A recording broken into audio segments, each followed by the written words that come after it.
Hello बच्चा लोग, चलिए अब 2017 का करते हैं मल्टीपल करेक्ट क्वेश्चन। ये भी ट्रिकी क्वेश्चन है, देखा जाए तो पूरा हॉलिस्टिक नॉलेज यूज़ होगा इसमें, और दिख रहा है काफ़ी ही बड़ा क्वेश्चन है। तो बोलते हैं an ideal gas is expanded from P1 V1 T1 to P2 V2 T2। ठीक है, हो रहा है एक्सपेंशन।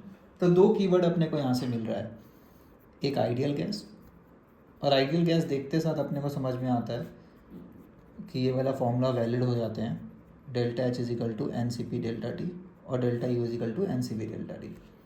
ठीक है, और एक्सपेंशन हुआ है तो एक्सपेंशन में कुछ बातें पता होता है अपने को कि V two is greater than V one. Work done जो आएगा वो क्या आएगा, negative work done by the gas होता है।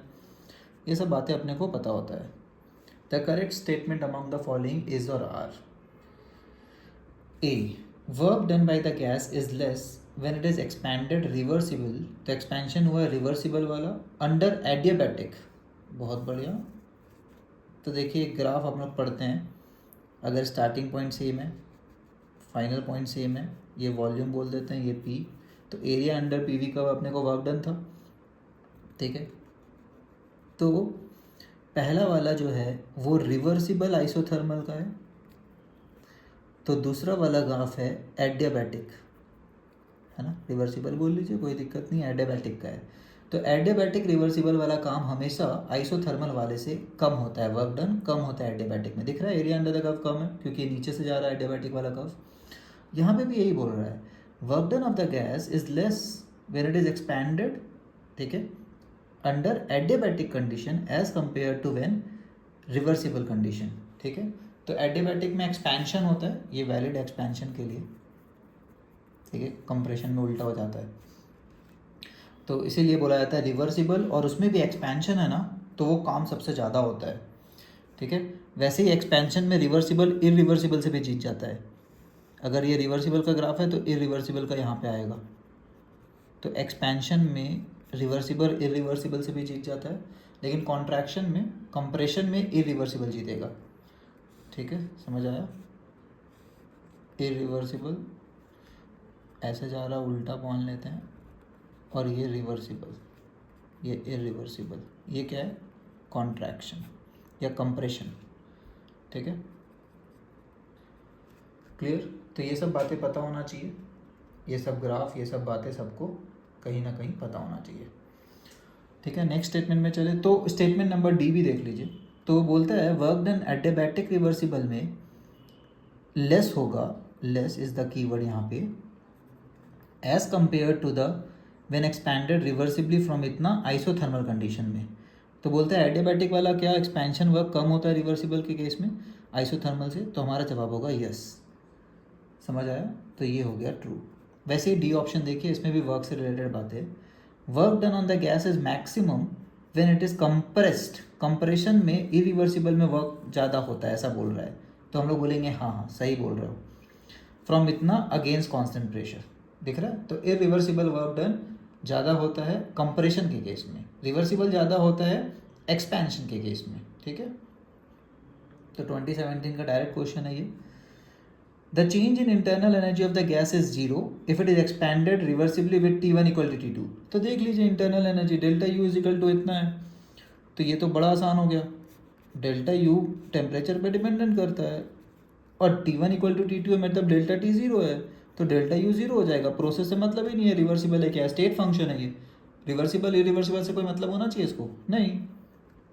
ठीक है, तो जीरो होगा, ट्रू है, first statement is true. Second बोलता है पॉजिटिव होगा अगर एक्सपैंड किए रिवर्सिबल तरीके से एडियाबैटिक में।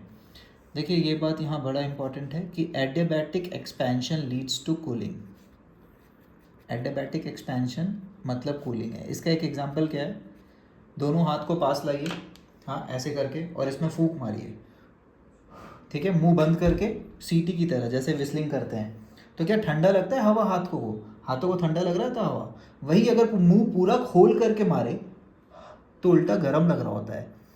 तो जब छोटे से जगह से हवा निकल रहा था तो होता क्या है, जब वो हाथ तक पहुंचा, हाथ बना लेते हैं, है ना, तो वो एक्सपैंड कर गया, तो तो ये रियल लाइफ एग्जांपल है कि इसमें देखिए क्यू इतना छोटे से जगह में ना क्यू ट्रांसफ़र तो हो नहीं पाता इन मोमेंट में, तो ये जब हवा जब एक्सपैंड करता है ना बाहर आके तो वो ठंडा हो जाता है। तो एडियाबैटिक एक्सपेंशन में कूलिंग होता है, ठीक है।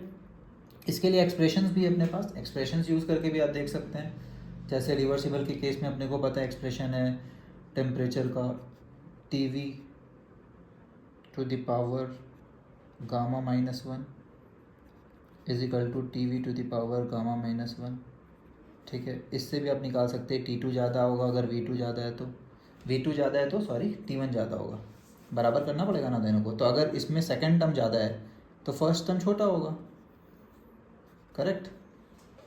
तो लॉजिकल रीजनिंग है, but expansion leads to cooling, यही अपना सच्चाई है अगर एडियाबैटिक वाला एक्सपेंशन हो रहा है तो यहाँ पे बोला है तो कूलिंग मतलब क्या हुआ, T1 is greater than T2, तो डेल्टा टी क्या आ गया, negative.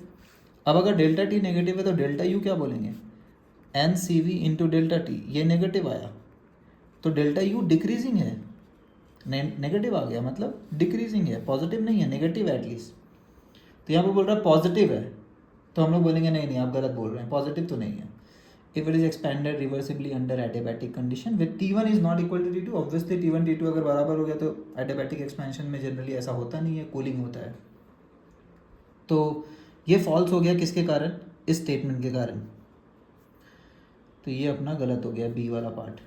C part, if the expansion is carried out freely, तो फ्री एक्सपेंशन क्या होता था, फ्री एक्सपेंशन में वर्क डन इक्वल टू 0, ठीक है। तो क्या आ गया, delta U is equal to Q, ये तो सबसे आसान आंसर है, NCERT वाला और बहुत बार रिपीट हुआ है। तो बोलता है साइमल्टेनियसली ये आइसोथर्मल और एडियाबैटिक दोनों होगा, मतलब अगर आइसोथर्मल हुआ तो एडियाबैटिक होगा, एडियाबैटिक हुआ तो आइसोथर्मल होगा, क्योंकि अगर एक 0 तो दूसरा 0, क्योंकि दोनों इक्वल है, ठीक है। तो आइसोथर्मल में डेल्टा यू 0 हो जाता है, तो ये 0 तो क्यू अपने आप 0 आएगा, एडियाबैटिक में क्यू 0 होता है, क्यू 0 तो डेल्टा यू अपने आप 0, ठीक है। तो साइमल्टेनियसली दोनों एक साथ होगा क्या, तो इसको बोलेंगे ट्रू है। तो इसका आंसर क्या आया अपना, दिख सकता है, एक ऑप्शन गलत आया बाकी 3 सही आया, तो हम लोग बोलेंगे आंसर इज ACD। बी का भी सेकंड पार्ट गलत आ गया था इसलिए गलत हो गया, नहीं तो ये भी सही हो सकता था, ठीक है। आई होप ये समझ आया है, और थोड़ा बड़ा क्वेश्चन है और काफ़ी सारे कॉन्सेप्ट इन्वॉल्व है। चलिए बाय एवरीबॉडी।